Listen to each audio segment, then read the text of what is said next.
Hello guys, welcome to my channel study structure. इस video के अंदर हम डिस्कस करेंगे गवर्नमेंट ऑफ इंडिया एक्ट 1858। इस एक्ट के अंदर क्या हुआ था, इंडिया की गवर्नेंस के अंदर चेंजेस आए थे। अब east India company governing body नहीं रहेगी, अब डायरेक्ट ब्रिटिश रूल चलेगा। जो क्राउन का रूल था, जो क्राउन था ब्रिटिश के अंदर, उसका रूल चलेगा। इसके अंदर क्या हुआ था और क्या बोला गया था इस एक्ट को क्या बोला गया था? Act of good governance. Okay. And इस एक्ट के through first viceroy of India appoint हुए थे लॉर्ड कैनिंग, जिनकी फोटो यहाँ पे दी गई है। एंड ये फर्स्ट वायसराय थे। इससे पहले इनको गवर्नर जनरल ऑफ इंडिया बोला गया था।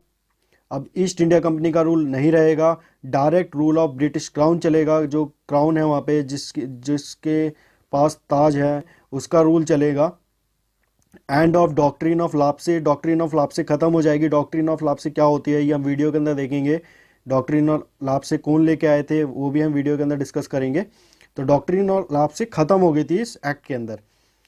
तो इस एक्ट की वीडियो को हम स्टार्ट करते हैं। उससे पहले अगर आपने मेरे चैनल को सब्सक्राइब नहीं किया है तो उसको सब्सक्राइब करें, जिससे आने वाली वीडियोस का नोटिफिकेशन आपको पहले से ही मिल जाए।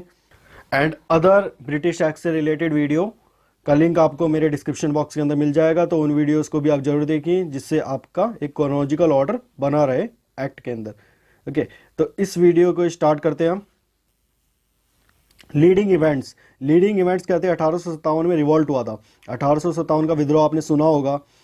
मॉडर्न हिस्ट्री का एक बहुत प्रोमिनेंट टॉपिक है ये 1857 का रिवॉल्ट। इसी टाइम से जो इंडिया के अंदर है, जो मेजर रिवॉल्ट थे, मेजर अपराइजिंग थी, जो लोगों ने विद्रोह करना स्टार्ट कर दिया था। और ब्रिटिश गवर्नमेंट को भी ये अवेयर हो गया था, ये पता चल गया था कि अब जो ब्रिटिश रूल है वो धीरे धीरे करके डिक्लाइन होना शुरू हो जाएगा।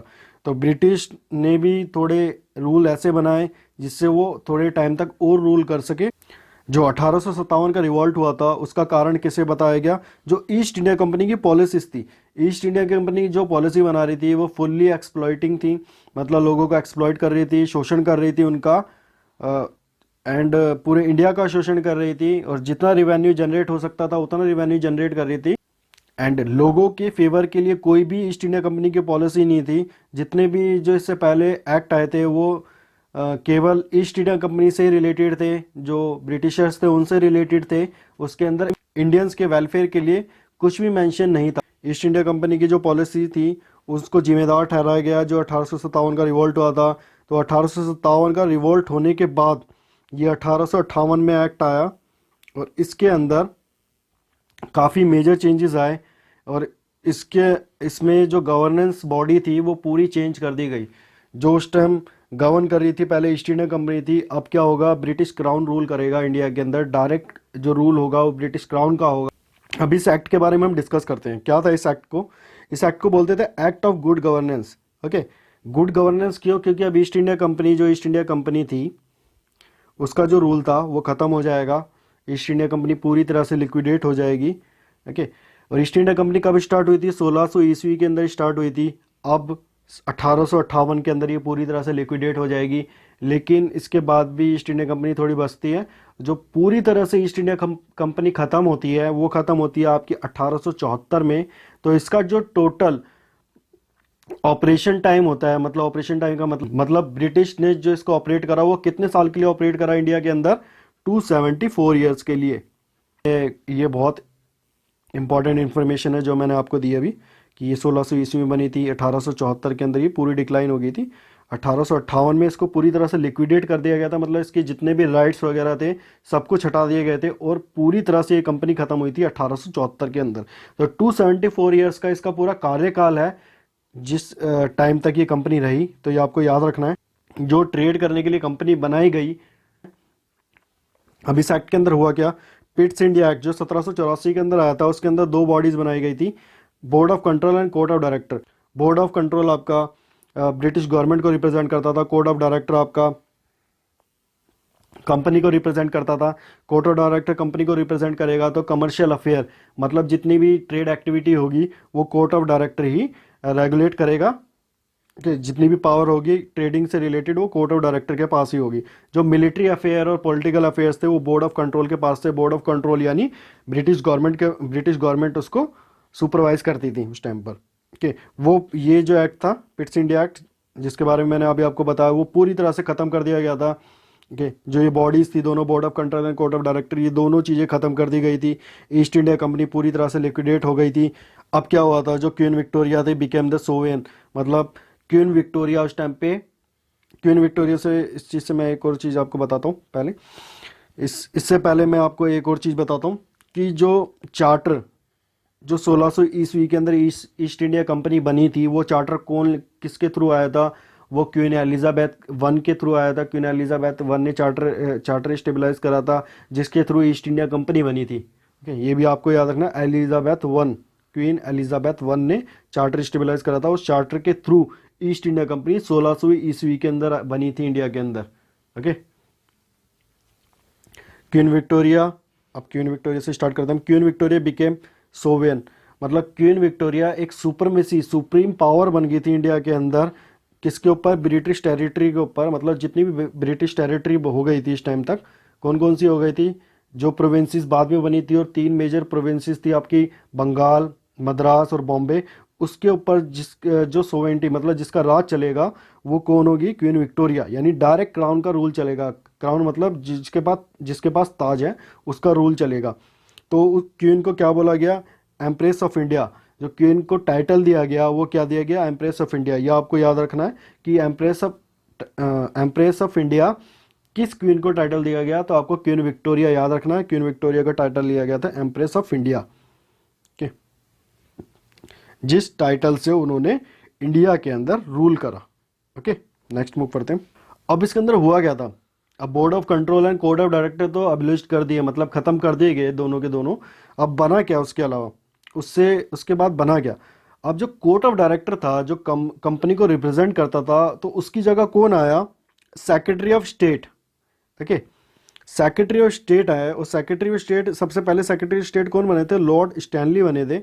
ये आपको याद रखना, सबसे पहले सेक्रेटरी ऑफ स्टेट कौन बने थे, लॉर्ड स्टैनली। दो पोजीशन क्रिएट हुई थी, secretary of state and viceroy of India. Okay, secretary of state and viceroy of India, दो पोजीशन क्रिएट हुई थी उस टाइम। जो पिट्स इंडिया एक्ट था उसके अंदर भी दो पोजीशन थी, court of director and board of control. Okay, तो वो court of directors and board of control दोनों खत्म करी, दो बॉडीज खत्म करी, तो यहाँ पे दो बॉडीज बनाई। तो वो दो बॉडीज में पहली बॉडी थी आपकी सेक्रेटरी ऑफ स्टेट, एंड जो दूसरी बॉडी है वायसराय ऑफ इंडिया, वो दूसरी बॉडी थी। ओके, तो हम सेक्रेटरी ऑफ स्टेट के बारे में डिस्कस करते हैं। जैसे कोई सेक्रेटरी ऑफ स्टेट बनेगा, तो वो ब्रिटिश एमपी होना चाहिए, और member of cabinet of prime minister होना चाहिए, प्राइम मिनिस्टर की कैबिनेट का मेंबर। जैसे हमारे यहाँ पे कैबिनेट होती है प्राइम मिनिस्टर की, सेम पार्लियामेंट्री सिस्टम उस टाइम पे ब्रिटेन में भी चलता है, क्योंकि हमने जो पार्लियामेंट्री सिस्टम अडॉप्ट करा है इंडिया के अंदर, वो ब्रिटेन से ही करा है, तो सेम चलता है। तो जैसे यहाँ पे प्राइम मिनिस्टर की कैबिनेट होती है, जैसे हमारे होम मिनिस्टर हो गए, रेलवे मिनिस्टर हो गए, तो वहाँ पे भी इस तरह की कैबिनेट होती थी, मिनिस्ट्री के पोर्टफोलियो दिए जाते थे। तो उन कैबिनेट मिनिस्टर में से एक कोई मेंबर होना चाहिए, एमपी तो हो गई, और मेंबर ऑफ कैबिनेट, कैबिनेट का मेंबर भी होना चाहिए प्राइम मिनिस्टर की। काउंसिल के 15 मेंबर उसको असिस्ट करेंगे, और ये रिप्रेजेंटेटिव किसका होएगा, ब्रिटिश गवर्नमेंट का। ओके, तो आपको याद रखना है ये रिप्रेजेंटेटिव होएगा ब्रिटिश गवर्नमेंट का। Vice Roy of India, vice Roy of India क्या थे, अब देखो वाइस रॉय, ठीक है, वाइस रॉय हो गए। वाइस का मतलब क्या होता है, सेकंड, ठीक है। प्राइम होता है, जैसे प्राइम प्रेसिडेंट होते हैं, फिर वाइस प्रेसिडेंट होता है, यानी वाइस प्रेसिडेंट का मतलब क्या हो गया, सेकंड पोस्ट ऑफ प्रेसिडेंट। मतलब सेकंड प्रेसिडेंट कौन है यहाँ पे, अगर प्रेसिडेंट नहीं है तो कौन होंगे, वाइस प्रेसिडेंट होंगे। तो इसी तरह से वाइस मतलब एक तो हो गया प्राइम रॉयल, ROY रॉयल, तो यानी रॉयल का जो यहाँ पे रिप्रेजेंटेटिव है वाइस रॉय, मतलब रॉयल का सेकंड पोजीशन जो यहाँ पे इंडिया में दी गई है, मतलब डायरेक्ट तो रॉयल जो रिप्रेजेंटेटिव है वो यहाँ पे रूल नहीं कर सकता, तो अपनी पोजीशन पे किसको बैठाएगा, वाइस रॉय को, ठीक है। मतलब वो एक रॉयल रिप्रेजेंटेटिव का काम करेगा, यहाँ पे लिखा है जैसे रिप्रेजेंटेटिव ऑफ ब्रिटिश क्राउन, तो ब्रिटिश क्राउन का रिप्रेजेंटेटिव होगा वो। ओके, तो इसलिए इसको वाइस रॉय बोला गया। तो पहले वाइस रॉय कौन थे, लॉर्ड कैनिंग थे। इनका एक बहुत इंपॉर्टेंट रोल है 1857 के रिवॉल्ट में। तो वो 1857 का रिवॉल्ट इसके बाद में वीडियो बनाऊंगा, इस वीडियो के बाद, तो उसके अंदर आप जरूर देखना। वो उसके अंदर मैं आपको लॉर्ड कैनिंग का रोल बताऊंगा, और अदर भी जितने भी जो रूलर थे उस टाइम पे उनका रोल बताऊंगा। ठीक है, तो वो वीडियो आप जरूर देखना। एंड वाज फॉर्मर, अब फर्स्ट तो वाइस रॉय थे ये, ठीक है, तो लास्ट गवर्नर जनरल, ओके, इससे पहले गवर्नर जनरल थे यानी लास्ट ही हो गए, तो last governor general of India. तो पहले वाइसराय और last governor general of India कौन थे? Lord Canning. तो आपको याद रखना है, लॉर्ड कैनिंग जो थे वो first viceroy and last governor general of India थे। अब ये किस मतलब कौन इन्हें असिस्ट करेगा? इनको असिस्ट करेंगे एग्जीक्यूटिव काउंसिल, इनको असिस्ट करेगी, ओके। और ये लास्ट वाला पॉइंट मैं बता चुका हूँ आपको, रिप्रेजेंटेटिव ऑफ ब्रिटिश क्राउन होंगे, ठीक है, मतलब ब्रिटिश क्राउन को रिप्रेजेंट करेंगे। ब्रिटिश क्राउन का मतलब जो मोनार्क होंगे वहाँ पे, जो राज कर रहा है ब्रिटिश के अंदर, उनको ये रिप्रेजेंट करेंगे, ओके। और उस टाइम पे राज किसका था? क्वीन विक्टोरिया का। तो ये आपको याद रखना है, जिनके नाम पे विक्टोरिया मेमोरियल बनाया गया है। वर्ल्ड हेरिटेज साइट है विक्टोरिया मेमोरियल। कहाँ पे विक्टोरिया मेमोरियल? आपका विक्टोरिया मेमोरियल है कोलकाता के अंदर, ओके। तो ये चीज़ भी आपको याद रखनी है। अब हुआ क्या? एंडेड ऑफ डॉक्ट्रिन ऑफ लैप्से, इसका मतलब क्या है कि इस डॉक्ट्रिन ऑफ लैप्से को हटा दिया गया। अब कुछ इसकी वजह से प्रॉब्लम्स क्रिएट हुई होगी, इस वजह से इसको हटाया गया। And one of the major reason था ये भी 1857 के रिवोल्ट का, जो 1857 का विद्रोह हुआ, उसका एक कारण था, ये एक मेजर कारण था, बहुत बड़ा कारण था। ये वो कारण क्यों था वो हम इसके अंदर देखेंगे कि ये डॉक्ट्रिन ऑफ लैप्से थी क्या। तो जैसे कि नेक्स्ट लाइन में आप देख रहे हैं, इंडियन रूलर, अगर कोई Indian ruler died without a male natural heir, अगर वो मर जाता है और उसका कोई नेचुरल मेल हायर नहीं होता, मतलब उसकी कोई भी जो संतान है वो मेल नहीं है, और अगर वो अडॉप्ट भी करता है तो भी उसको एक लीगल हायर नहीं माना जाएगा, मतलब उसका उत्तराधिकारी नहीं माना जाएगा, वो एक लीगल सक्सेसर नहीं माना जाएगा अकॉर्डिंग टू ब्रिटिश। ये चीज़ें ब्रिटिश क्यों कर रहा था? क्योंकि उसको अब एक्सपेंड करना था इंडिया के अंदर, उसको अपने राज्य क्षेत्र का विस्तार करना था। अब खाली बॉम्बे, बंगाल एंड मद्रास को ही नहीं रखना चाहता था वो, अब अपने आप को एक्सपेंड करना चाहता था पूरे ऑल ओवर इंडिया के अंदर। तो एक्सपेंशन के लिए उसने ये डॉक्ट्रिन ऑफ लैप्से की एक नीति अपनाई कि अगर कोई राजा बिना नेचुरल हायर, मतलब बिना मेल नेचुरल हायर, अगर उसकी कोई भी मेल संतान नहीं है, अगर उसका कोई भी सन नहीं है, और वो सन नेचुरल होना चाहिए, ओके, अडॉप्शन से नहीं होना चाहिए, एडॉप्शन वाला नहीं माना जाएगा, नेचुरल हायर होना चाहिए, नेचुरल मेल हायर होना चाहिए, ओके, तभी उसको माना जाएगा कि वो एक रूलर है। तभी उसको ब्रिटिश गवर्नमेंट जो सब्सिडरी अलायंस बनाती थी, उसके बाद उसको पेंशन वगैरह जो देती थी रूलर को, तभी उसको मिलेगी, और उसको ईस्ट इंडिया कंपनी तभी एक राजा मानेगी, वरना उसको राजा नहीं मानेगी। तो जो राजा है उसका राज्य ईस्ट इंडिया कंपनी अपने कब्जे में ले लेगी, उस पर एनेक्स कर देगी, ओके। अगर उसका कोई भी नेचुरल हायर नहीं है, तो अगर वो अडॉप्ट भी करता है तो भी उसको नहीं माना जाएगा, क्योंकि किसी ना किसी कंडीशन बता के उसको रिजेक्ट कर दिया जाएगा, ओके। तो सबसे पहला जो शिकार बना था ना डॉक्ट्रिन ऑफ लैप्से का, वो सतारा बना था। सतारा जो प्रिंसली स्टेट था वो था आपका महाराष्ट्र के अंदर। ये तो सबसे पहला शिकार वही बना था डॉक्ट्रिन ऑफ लैप्से का। तो इस तरीके से आपने देखा कि डॉक्ट्रिन ऑफ लैप्से क्या है। तो ये एक बहुत बड़ा कारण बना 1857 के रिवोल्ट का, क्योंकि रूलर्स को अगेंस्ट कर दिया ब्रिटिश के। पहले रूलर बहुत फेवर करते थे ब्रिटिश का कि ये हमें बड़ा मतलब ट्रेड करना सिखा रहे हैं, इनकी टेक्नोलॉजीज अच्छी है, इनकी जो आर्मीज़ है वो वेल ट्रेंड है, तो इस वजह से उनकी तरफ अट्रैक्ट हुए थे रूलर्स। लेकिन जब ये डॉक्ट्रिन ऑफ लैप्से आई तो बहुत सारे रूलर ब्रिटिशर्स के अगेंस्ट हो गई, ठीक, तो इस वजह से 1857 का जो रिवोल्ट हुआ था उसमें डॉक्ट्रिन ऑफ लैप्से की भी बहुत बड़ी भूमिका थी।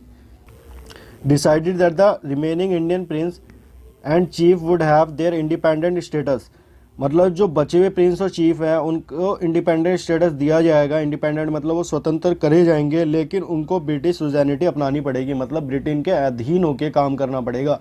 तो उनको इंडिपेंडेंट स्टेटस तो दिया गया, लेकिन उनको ब्रिटेन की अधीनता स्वीकार करनी पड़ेगी, ओके। तो ये कंडीशन रखी गई। तो जैसा कि आप जानते हैं जब इंडिया इंडिपेंडेंट हुआ था तो उस टाइम पे भी काफ़ी प्रिंसली स्टेट बचे हुए थे। तो कईयों ने पाकिस्तान के अंदर शामिल हो गए, कई इंडिया के अंदर शामिल हो गए। उनको ऑप्शन दिया गया था कि वो किसी में भी शामिल हो सकते हैं, इंडिया वेदर पाकिस्तान। तो प्रिंसली स्टेट का बहुत बड़ा रोल था। प्रिंसली स्टेट को बाद में काफ़ी रिलैक्सेशन दिया गया ब्रिटेन की तरफ से, क्योंकि उनको पता था कि प्रिंसली स्टेट अगर अगेंस्ट में हो गए तो रिवोल्ट फिर दोबारा हो सकता है, क्योंकि एक पूरा स्टेट रिवोल्ट के अंदर आ जाएगा, कुछ लोग नहीं आएंगे। ओके, तो उनको काफ़ी रिलैक्सेशन दिया गया। ओके, ये था हमारा डॉक्ट्रिन ऑफ लैप्सिंग। तो ये 1858 का एक्ट था। इस एक्ट के अंदर जितने भी इंपॉर्टेंट फैक्ट थे मैंने आपको बता दिए, मोस्टली सारे ही डिस्कस कर चुका हूँ। आपको अगर इसमें फिर भी कोई डाउट या कन्फ्यूज़न है तो आप मेरे को कमेंट बॉक्स के अंदर बता सकते हैं, मैं आपके डाउट शॉर्ट आउट कर दूंगा। एंड अदर ब्रिटिश एक्ट से रिलेटेड वीडियो आप ज़रूर देखिए, जिससे आपको मतलब घटनाक्रम किस अनुसार चल रहा था वो आपको समझ में आएगा। क्योंकि अगर आप सारे एक्ट देखेंगे तो आपको घटनाक्रम के हिसाब से सारे एक्ट आसानी से याद हो जाएंगे। वैसे बीच बीच में एक्ट जो है वो काफ़ी इंपॉर्टेंट है, जैसे 1858 का ये एक्ट है, एंड 1909 का मॉरली मिंटो एक्ट है, एंड 1919 का जो एक्ट है, एंड 1935 का जो एक्ट है, एंड 1784 का एक्ट है। ये जितने भी एक्ट हैं ये सारे बहुत इंपॉर्टेंट एक्ट हैं। इंडिया के अंदर पॉलिटिकल रिफॉर्म्स हुए हैं वो इन्हीं एक्ट के बेसिस पे आए हैं, क्योंकि जो गवर्नेंस की जो बुनियाद रखी थी इन्हीं एक्ट के अंदर रखी गई थी ब्रिटिश की तरफ से भी। धीरे धीरे करके इनको मॉडिफाई करना, हमारे जितने भी विद्रोह हुए, कांग्रेस बनी, कांग्रेस ने विद्रोह करा, कांग्रेस ने डिमांड करी, तो इन एक्ट के अंदर उन्होंने मॉडिफिकेशन करवाया। ओके, अमेंडमेंट हुए, उस वजह से ही धीरे धीरे करके सुधार होते होते ये इंडियंस के फेवर में ये एक्ट बनने लगे। ओके, धीरे धीरे करके फिर कॉन्स्टिट्यूशन ऑफ इंडिया ही बन गया। तो ये जो कॉर्नोलॉजिकल ऑर्डर चल रहा है तो इनका एक बहुत इंपॉर्टेंट रोल है। तो इन वीडियोस को आप जरूर देखिए, जिससे आपको मॉडर्न हिस्ट्री समझने में बहुत मदद मिलेगी। Thank you for watching my video. And अगर आपको मेरी वीडियो पसंद आई है तो इसको लाइक करें, सब्सक्राइब करें, शेयर करें। Thank you guys.